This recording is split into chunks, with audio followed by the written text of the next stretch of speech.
संजीव राजे नाईक निंबाळकर यांची 17 तास चौकशी झाली आहे।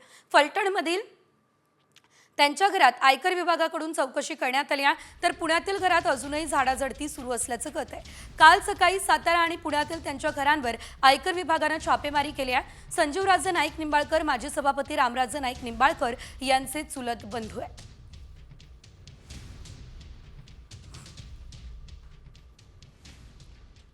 यानंतर इतर काही मोठ्या आणि महत्त्वाच्या घडामोडींचा आढावा आपण वेगवान स्वरूपात घेऊया टॉप 50च्या माध्यमातून। महाराष्ट्र औद्योगिक विकास महामंडळाच्या पाणीपुरवठा योजनेच्या अंतर्गत जलवाहिनीवरती तातडीने दुरुस्ती करण्यासाठी ठाण्यात 24 तास पाणीपुरवठा बंद असेल। ठाण्याच्या ठराविक भागांमध्ये दुरुस्तीचं काम पूर्ण झाल्यानंतर पुढचे काही तास पाणीपुरवठा कमी दाबाने होईल, ही माहिती आता समोर येते आहे। तिकडे पुण्यात सहकार नगरमधल्या काही भागांमध्ये आज पाणी पुरवठा बंद राहणार असल्याचं कळतंय, तर उद्या सकाळी उशिरा कमी दाबाने पाणी पुरवठा होणार आहे। समान पाणी पुरवठा योजनेअंतर्गत दुरुस्ती आणि जलवाहिनी जोडण्यासाठी हा पाणी पुरवठा बंद ठेवला जाणार आहे।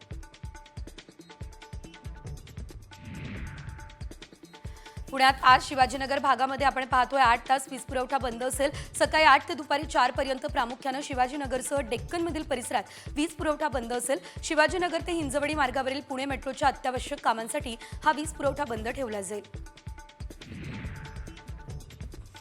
रिझर्व्ह बँकेच्या एटीएम मधून पैसे काढण्यासंदर्भातले नियम बदलणार आहे। सध्या रिझर्व्ह बँक महिन्यामध्ये 5 वेळा पैसे काढण्याची सुविधा फ्री देते आहे। आरबीआयला आता 5 पेक्षा जास्त वेळा एटीएम मधून पैसे काढण्यावर फी वाढवण्याचा विचार आहे। हिंदू बिझनेस लाईनच्या अहवालामध्ये ही माहिती समोर येते आहे।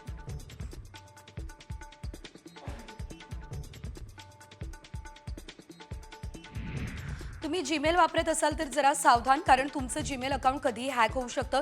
250 कोटी जीमेल खात्यांना गुगलने अलर्ट दिलाय। एआय वापरून जीमेल हॅक केलं जातं असा इशारा गुगलचा आहे। एआयच्या मदतीने सायबर गुन्हेगार अत्यंत सूक्ष्म आणि प्रभावी हल्ले करतात। सोन्याच्या दरात गेल्या 24 तासात जवळपास 2,500 रुपयांची वाढ झाली। 24 कॅरेट सोन्याचा दर 86,700 रुपये प्रति तोळा आहे। मुंबईसह अनेक जिल्ह्यांमध्ये सोन्याचे दर 87,000 गेलेले आहेत। अमेरिका आणि चीनमधलं टॅरिफ वॉर याशिवाय लग्नसराई, त्यामुळे सोन्याची वाढती मागणी, त्यामुळे सोन्याचे दर वाढले आहेत। दिवंगत असलेले रतन टाटा यांचे जवळचे मित्र शंतनू नायडू टाटा मोटर्समध्ये जनरल मॅनेजर आणि स्ट्रॅटेजिक इनिशिएटिव्हचा प्रमुख झालेले आहेत। शंतनूने आता लिंक्डइनवरती याबाबत एक भावनिक पोस्ट सुद्धा शेअर केली आहे।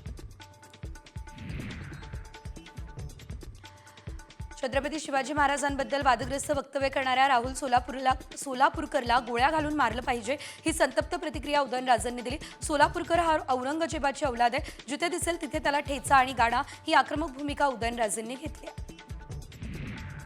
राहुल सोलापूरकर यांच्या या वक्तव्यानंतर नेते अमोल मिटकरी आक्रमक झाले। अभिनेता राहुल सोलापूरकर देशद्रोहाचा गुन्हा त्याच्यावर दाखल करा, ही मागणी अमोल मिटकरींनी केली। राज्यपालांकडे त्यांनी थेट ही मागणी केलेली आहे। शिवरायांबाबतच्या त्या विधानावरती राहुल सोलापूरकर यांनी माफी मागितली नसती तर आम्ही त्याचा पुढचा कार्यक्रम केला असता, ही प्रतिक्रिया मंत्री नितेश राणेंनी दिली। राहुल सोलापूरकर विरोधात पुण्याच्या कोथरूडमध्ये शिवसैनिकांनी आंदोलन पुकारलं। छत्रपती शिवरायांची नाक घासून माफी मागावी ही मागणी करत जोडे मारो आणि धिक्कार आंदोलन करण्यात आलं। राहुल सोलापूरकर यांनी शिवरायांबद्दल केलेलं वादग्रस्त वक्तव्य भोवण्याची शक्यता आहे। राहुल सोलापूरकर यांनी वादग्रस्त विधान केलं, त्यामुळे त्याचे पडसाद तळकोकणात उमटले। सावंतवाडी या ठिकाणी सोलापूरकर यांच्या प्रतिमेला जोडे मारण्यात आले। त्यांच्या वक्तव्याचा निषेध करण्यात आला। आज बॅनरवरती तुडवला, उद्या प्रत्यक्ष तुडवू असा इशारा मराठा समाजानं दिला। सोलापूर जिल्हाधिकारी कार्यालयासमोर संभाजी ब्रिगेडकडून राहुल सोलापूरकरांच्या प्रतिमेला जोडे मारत आंदोलन करण्यात आले। सोलापूरकर यांच्यावर तातडीने गुन्हा दाखल करा अशी मागणीही करण्यात आली।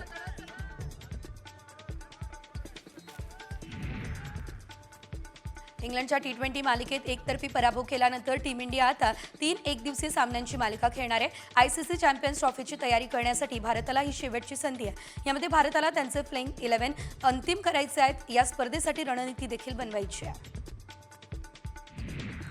भारत आणि इंग्लंड यांच्यातील 3 सामन्यांच्या वनडे मालिकेतील पहिला सामना नागपूरच्या मैदानात रंगणार आहे आणि या सामन्यासाठी भारतीय संघाची नवीन जर्सी बघायला मिळते।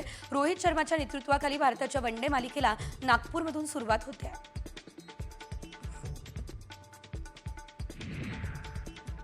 महाराष्ट्र राज्य पायाभूत सुविधा विकास महामंडळानं 34 जिल्ह्यांमध्ये 6,000 किलोमीटर रस्त्यांचं काँक्रिटीकरण करण्यासाठी 37,000 कोटी रुपयांच्या प्रकल्पाची सुरुवात केली। या प्रकल्पासाठी 3 वर्षांचा कालावधी निश्चित केलाय। यामध्ये ग्रामीण रस्त्यांचं काँक्रिटीकरणावर विशेष लक्ष असेल। मुंबईमधील वायू प्रदूषण कमी करण्यासाठी पालिकेच्या पर्यावरण विभागानं विविध उपाययोजना आखल्या आणि या अनुषंगानं वायू गुणवत्तेवर लक्ष ठेवण्याकरता 5 नवीन देखरेख केंद्र आणि 4 मोबाईल व्हॅनची सुविधा सुरू करण्यात येईल। अकोल्याच्या डॉक्टर पंजाबराव देशमुख कृषी विद्यापीठातील विविध पुरस्कारांमध्ये मुलींनी बाजी मारली। या विद्यापीठाचा 39वा दीक्षांत समारंभ झाला। या समारंभाच्या अध्यक्षस्थानी राज्यपाल CP राधाकृष्णन हे उपस्थित राहिले। कृषी मंत्री माणिकराव कोकाटे तर पालकमंत्री आकाश फुंडकर देखील या दरम्यान उपस्थित राहिले।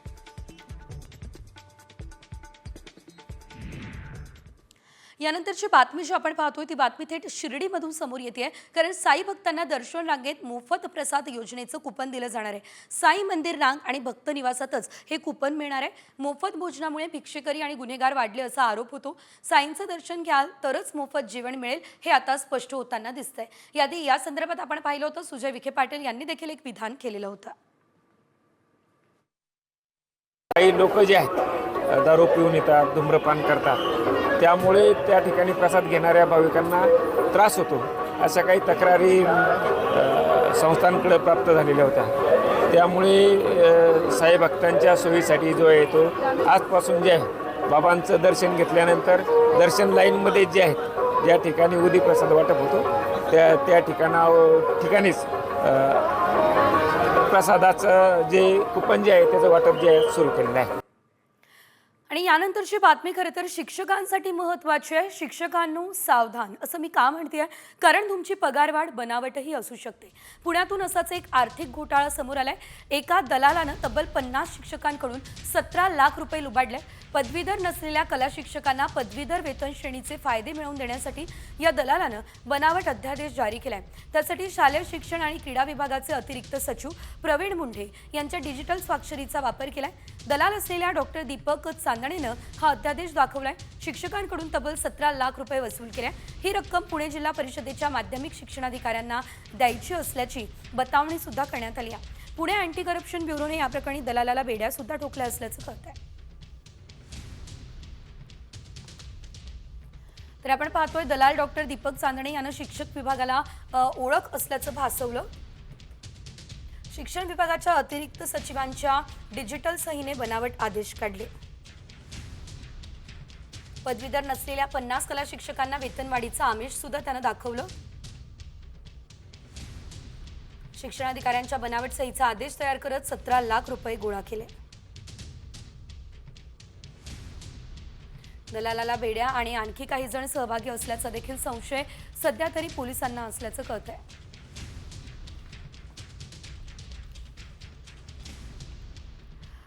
त्यामुळे आता शिक्षकांना सुद्धा अशा प्रकारे धोका दिला जात असल्याचं आपल्याला पाहायला मिळतं आणि त्यामुळे आपण पाहतोय त्यांची देखील फसवणूक होऊ शकते। त्यामुळे शिक्षकांनी तुम्ही काळजी घेणं गरजेचं असल्याचंच आपण बघतोय।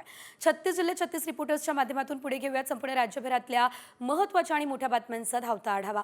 जळगाव शहरामध्ये अतिक्रमण विभागाच्या पथकानं कारवाई सुरू केलेली आणि एका तरुणानं स्वतःच्या अंगावरती पेट्रोल ओतलंय। सुदैवानं वेळीच हस्तक्षेप झाल्यानं मोठा अनर्थ टळलाय। या तरुणाला MIDC पोलिसांनी ताब्यात घेतलंय। शेख शादाब आणि इम्रान अहमद या 2 शेजाऱ्यांमध्ये 1 वर्षापासून वाढीव बांधकामावरून वाद सुरू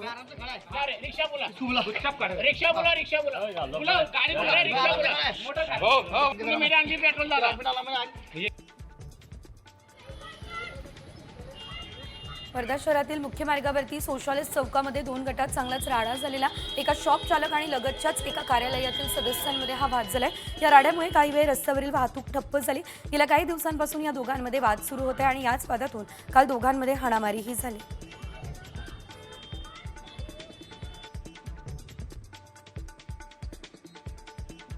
रायगडच्या मुंबई गोवा महामार्गावरती महाडजवळ कारला अपघात झाला असल्याचं बघायला मिळतंय। चालकाचं कारवरील नियंत्रण सुटलं आणि कार पलटी झाली। यात कारमधील 4 जणांना किरकोळ दुखापत झाली। जखमींवर महाड ग्रामीण रुग्णालयामध्ये उपचार सुरू आहेत।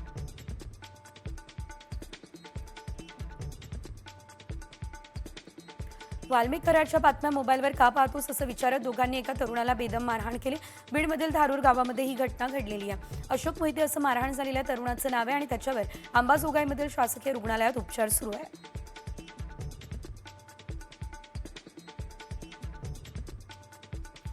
यवतमाळमधल्या दिग्रस या ठिकाणी अशोक सडमाखे यांच्या घरात गॅस सिलेंडरचा स्फोट झाला। या स्फोटामुळे आग लागली, त्यामुळे घरातील सर्व वस्तू खाक झाल्या। ही घटना रात्री घडली आहे। यात जवळपास 2 लाखांचं नुकसान झालं असा प्राथमिक अंदाज हा सध्या तरी व्यक्त केला जातोय। सुदैवाने या घटनेत कोणतीच जीवितहानी झालेली नाही।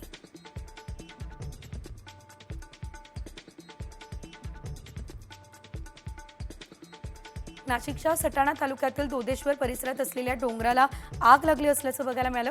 नागरिक आणि वन विभागाच्या कर्मचाऱ्यांनी आग विझवली। आगीचं कारण मात्र अद्यापही अस्पष्ट आहे। तर घटनेचा पुढील तपास वन विभागाकडून सुरू आहे।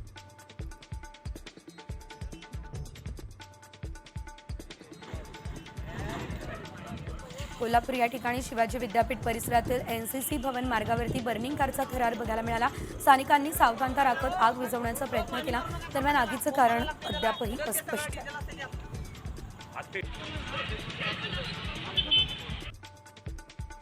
तिकडे नांदेड जिल्ह्यामध्ये मोठ्या प्रमाणात अवैध रेतीचं उत्खनन सुरू आहे। वारेगाव या ठिकाणी पोलिसांनी पहाटेच्या सुमारास 10 अटकले आणि कारवाई केल्या। कारवाईमध्ये तब्बल 2 कोटी रुपयांचं साहित्यही जप्त केलेलं आहे।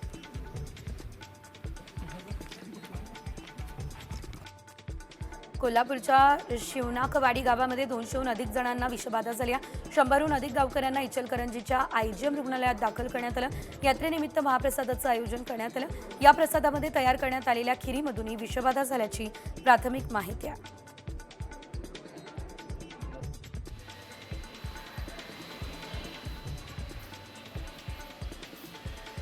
वर्ध्यातल्या तुळजापूर वघाळातील शेतकरी गणेश कुले यांच्या बँक खात्यातून तब्बल 50,584 रुपये गायब झाले। शेतकऱ्याचं बँक खातं हॅक झाल्याचा अंदाज आहे। या प्रकरणी सायबर पोलिसात तक्रार दाखल झाली आहे। मात्र अचानक पैसे खात्यातून गेल्यानं शेतकरी चिंतेत आहे।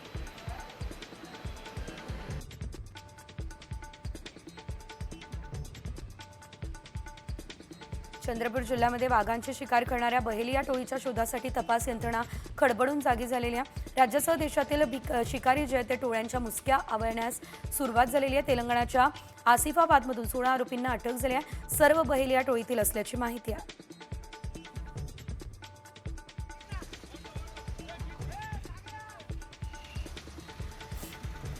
मुंबई नाशिक महामार्गावर प्रचंड वाहतूक कोंडी झालेली आहे। तर नाशिककडे जाताना ट्रकचा अपघात झाला, त्यामुळे 2 ते 3 किलोमीटरपर्यंत वाहनांच्या लांबच लांब रांगा लागल्या। ट्रकच्या अपघातामध्ये 1 जण जखमी झाल्याची माहिती आहे।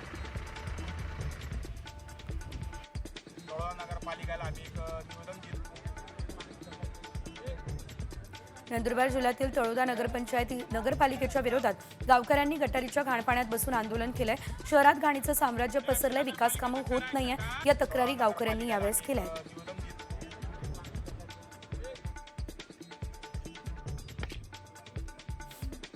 यवतमाळ या ठिकाणच्या उमरखेड तालुक्यातल्या 10 गावच्या पळशी फाट्याजवळ रास्ता रोको करण्यात आलेला आहे। पळशी फाट्याजवळ स्कूल बसला अपघात होऊन 9वीमधील विद्यार्थिनीचा मृत्यू झाला। त्यामुळे शाळा संचालकांसह अध्यक्ष दर्शन अग्रवाल यांच्यावर गुन्हा दाखल करून अटक करा, शाळेची मान्यता रद्द करा अशी मागणी या गावकऱ्यांनी केलेली आहे।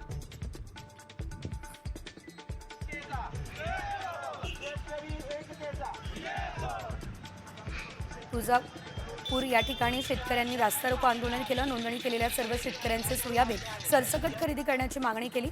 तर सोयाबीन हमीभाव खरेदी केंद्राला मुदतवाढ देण्याची मागणी देखील यावेळेस करण्यात आली।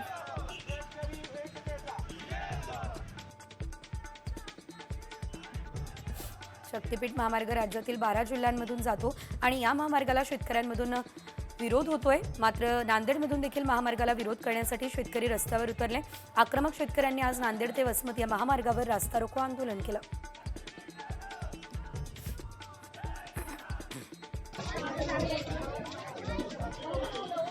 मुख्याध्यापकांना सेवेत रुजू करण्यासाठी विद्यार्थिनींनी सोलापूर जिल्हा परिषदेत ठिय्या आंदोलन सुरू केलेलं आहे।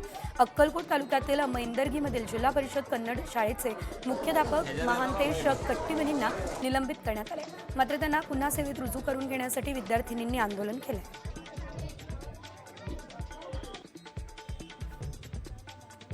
अमरावतीच्या महिला आणि बालविकास विभागाच्या मुख्य कार्यालयावरती हजारो अंगणवाडी सेविकांनी धडक मोर्चा काढलेला आहे। लाडकी बहीण योजनेच्या सर्व्हेचे प्रतिफॉर्म 50 रुपये द्यावे, अंगणवाडी सेविकांना राज्य सरकारच्या कर्मचारीचा दर्जा आणि ग्रॅच्युटी द्यावी, या मागण्यांसाठी अंगणवाडी सेविका आक्रमक झाल्या आहेत।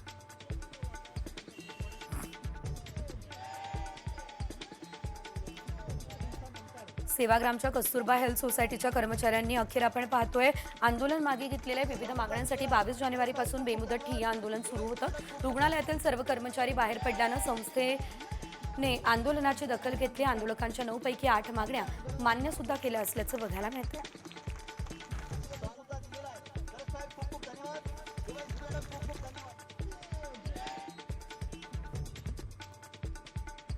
वाल्मिक कराड आणि विष्णू साठेला गुरु माऊली अण्णा मोरेंनी लपवल्याचा आरोप भूमाता ब्रिगेडच्या तृप्ती देसाई यांनी केला. अण्णा मोरे आणि त्यांच्या मुलांनी कराड आणि साठेला दिंडोरीच्या स्वामी समर्थ सेवा केंद्रात लपवून ठेवलं असा दावा देसाई यांनी केला. दिंडोरीच्या आश्रमाचं सीसीटीव्ही फुटेज पोलिसांनी ताब्यात घ्यावं असंही देसाई म्हणाल्या.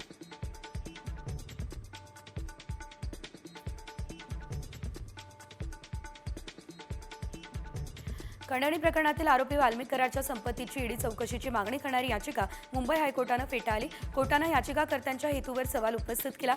20,000चा दंड ठोठावला. केतन तिरोडकर यांनी मुंबई हायकोर्टामध्ये ही याचिका दाखल केली. नामदेव शास्त्रींनी मंत्री धनंजय मुंडेंची पाठराखण केल्यानंतर वारकरी संतापले. मुंडेंची पाठराखण करणं हे वारकरी संप्रदायाला शोभणारं नाही. त्यामुळे आता नाशिकच्या वारकरी संप्रदायाकडून नामदेव शास्त्रींचा निषेध केला जातोय. नामदेव शास्त्रींनी महाराष्ट्राची माफी मागावी, अन्यथा राज्यभर तीव्र आंदोलन करू असा इशारा देण्यात आला.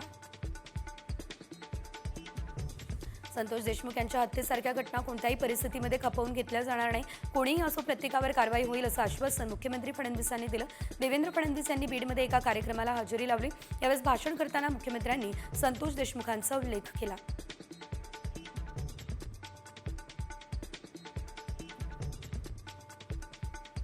बीडमध्ये आयोजित केलेल्या कार्यक्रमामध्ये आपण पाहतोय भाजपचे आमदार सुरेश धस यांनी यावेळेस राजकीय टोलेबाजी केली आहे. काही जण म्हणतात बीडची बदनामी होते अशा शब्दात धस यांनी मंचावर उपस्थित मंत्री पंकजा मुंडेंना टोला लगावला.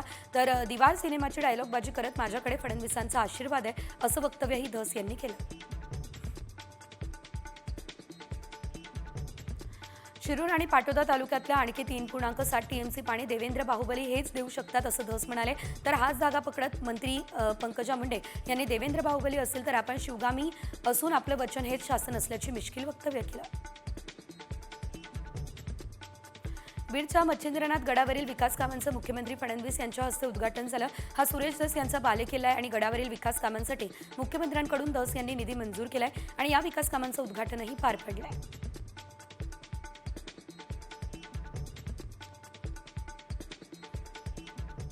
पुढे बघूयात एक ब्रेकिंग न्यूज, कारण दिल्ली विधानसभेच्या 70 जागांसाठी मतदान झालेलं आहे. एक्झिट पोलनुसार दिल्लीमध्ये भाजपची सत्ता येण्याचा अंदाज आहे. तर गेल्या 11 वर्षांपासून दिल्लीमध्ये अरविंद केजरीवाल यांच्या नेतृत्वाखाली आम आदमी पार्टीची सत्ता आहे. आता पोलनुसार मात्र भाजपला 39 ते 46 जागा मिळण्याचा अंदाज आहे. तर केजरीवालांच्या आपला 23 ते 30 जागा मिळण्याची शक्यता आहे. तर काँग्रेसला 0 ते 3 जागा मिळण्याचा अंदाज सध्या तरी दिल्लीमध्ये दिसतोय. सध्या एक्झिट पोल नेमकं काय सांगताय आपण बघूयात. दिल्ली नेमकी कुणाची, तर मॅट्रिक्सच्या एक्झिट पोलनुसार भाजपला 35 ते 40 जागा, काँग्रेसला 1 तर आपला 32 ते 37 जागा मिळू शकतात. चाणक्यच्या एक्झिट पोलनुसार 39 ते 44 जागा भाजपच्या पदरात पडू शकतात. तर काँग्रेसला केवळ 2 ते 3 जागा, तर आपला 25 ते 28 जागा चाणक्य देताना दिसतोय.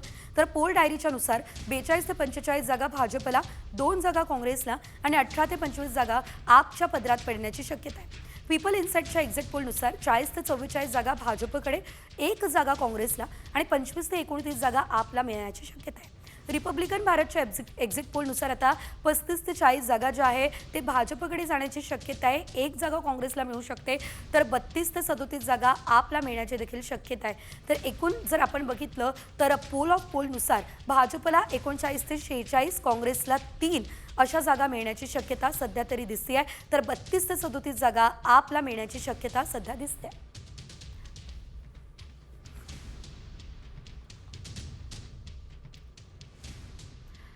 तर आता आपण पाहतोय दिल्लीमध्ये भाजपचं सरकार येण्याची शक्यता दिसते, कारण 3 ठिकाणी आपण पाहतोय भाजप वरचढ दिसते.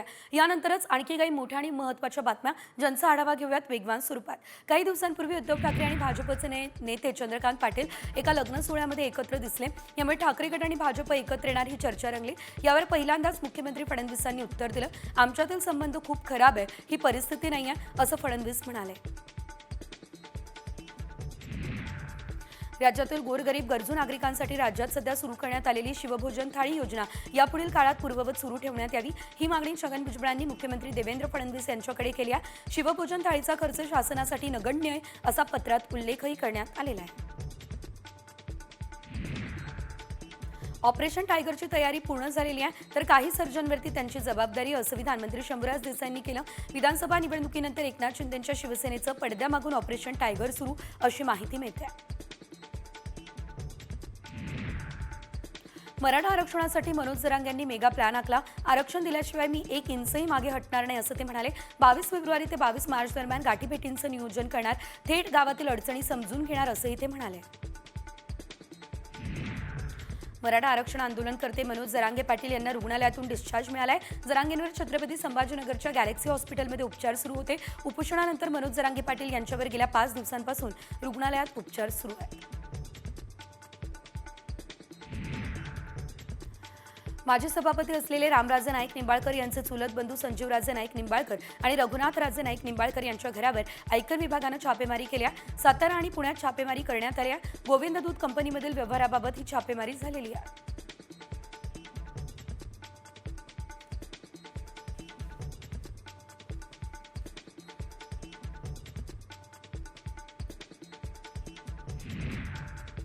आणि आता पुढे बघूयात एक ब्रेकिंग न्यूज, कारण लाडकी बहीण योजनेच्या लाभार्थी महिलांच्या पडताळणीवरून माजी आमदार बच्चू कडू यांनी महायुती सरकारवर हल्लाबोल केलाय। लाडकी बहीण योजना सत्तेत येण्यासाठी होती असं कडू म्हणाले। मतं घेऊन पैसे बंद करणं ही फसवणूक आहे असं देखील त्यांनी यावेळेस म्हटलं।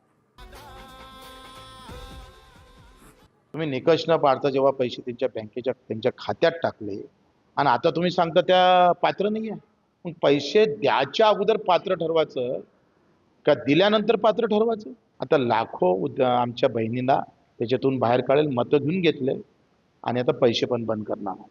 व्यवस्थित चिटिंग आहे, व्यवस्थित फसवणूक आहे आणि ही केलेली फसवणुकीच्या विरोधात ज्या लाडक्या बहिणीचे पैसे बंद झाले त्यांनी खरं तर रस्त्यावर उतरणं गरजेचं आहे। तर बच्चू कडू यांचं हे विधान अतिशय महत्त्वाचं आहे। एकीकडे आपण पाहतोय लाडक्या बहिणींना 2100 रुपये देण्याचं आश्वासन देण्यात आलं होतं, ते देखील अद्याप देण्यात आलेले नाही आहे। शिवाय काही लाडक्या बहिणींना अपात्र सुद्धा करण्यात आलेलं आहे, तर काहींनी स्वतःच अर्ज माघारी घेतलेले आहेत। त्यामुळे खरंच ही योजना केवळ निवडणुकांपुरती होती का हा सवाल उपस्थित होतोय। याशिवाय आणखी काही मोठ्या आणि महत्त्वाच्या घडामोडी ज्यांचा आढावा वेगवान स्वरूप आहे। राज्यात हिंदू विचारांचे हिंदू राष्ट्र आहे, राज्यात बेकायदा गोष्टी चालू देणार नाही, अन्याय सहन करणार नाही, शेजारच्या घरात शिवाजी जन्माला यावा असं म्हणणाऱ्यांना मंत्री नितेश राणेंनी मिश्किल टिप्पणीतून सुनावलं। दिशा सालियान मृत्यू प्रकरणी दाखल याचिकेवर न्यायालयानं याचिकाकर्त्यांना 2 आठवड्यांची मुदत दिली आणि म्हणणं सादर करण्याचं सुचवलं। आदित्य ठाकरेंना ताब्यात घेऊन चौकशी करण्याची गरज का हे पटवून द्या असा सवाल मुंबई उच्च न्यायालयानं याचिकाकर्त्यांना केला आहे। आदित्य ठाकरेंची चौकशी करण्यात यावी ही याचिका रशीद खान पठाण यांनी केली आहे। राष्ट्रवादी शरद पवार गटाचे आमदार रोहित पाटील यांनी आता सांगलीच्या कवठे महांकाळ तालुक्यातल्या कुचीमधील जिल्हा परिषदेच्या शाळेला अचानक भेट दिली। त्यांनी यावेळेस विद्यार्थ्यांना मिळणाऱ्या जेवणाची तपासणी केली। हे जेवण त्यांनी स्वतः खाऊन जेवणाची गुणवत्ता तपासली। रोहित पाटलांनी विद्यार्थ्यांसोबत संवादही साधला। पुणे महानगरपालिकेच्या 100 सफाई कर्मचाऱ्यांचा अभ्यास दौरा आयोजित करण्यात आलेला आहे। इंदोर कचरा प्रकल्प पाहणी केल्यानंतर पुण्यात त्यासारखा प्रकल्प राबवला जाणार आहे। पंतप्रधान नरेंद्र मोदी यांच्या उपस्थितीत मुंबईमध्ये राज्यातील आमदारांसाठीची मार्गदर्शन बैठक देखील झाली आहे आणि या बैठकीत हा निर्णय घेतला गेला आहे। संकल्प सिद्धीला नक्की नेऊ एवढा विश्वास व्यक्त करतो। माझे 2 शब्द संबोधून तुझ्या पापाचा मी सहकारी होतो, तुला घेऊन फिरलोय चुप्पच खाली असं म्हणत मल्लिकार्जुन खरगेंनी भर संसदेत रुद्रावतार दाखवला। अमेरिकन डॉलरच्या तुलनेत रुपयाच्या घसरणीवर खरगे बोलत होते तेव्हा माजी पंतप्रधान चंद्रशेखर यांचे पुत्र नीरज शेखर यांनी त्यांना अडवलं, तेव्हा शेखर यांना उद्देशून खरगेंनी हे वक्तव्य केलं।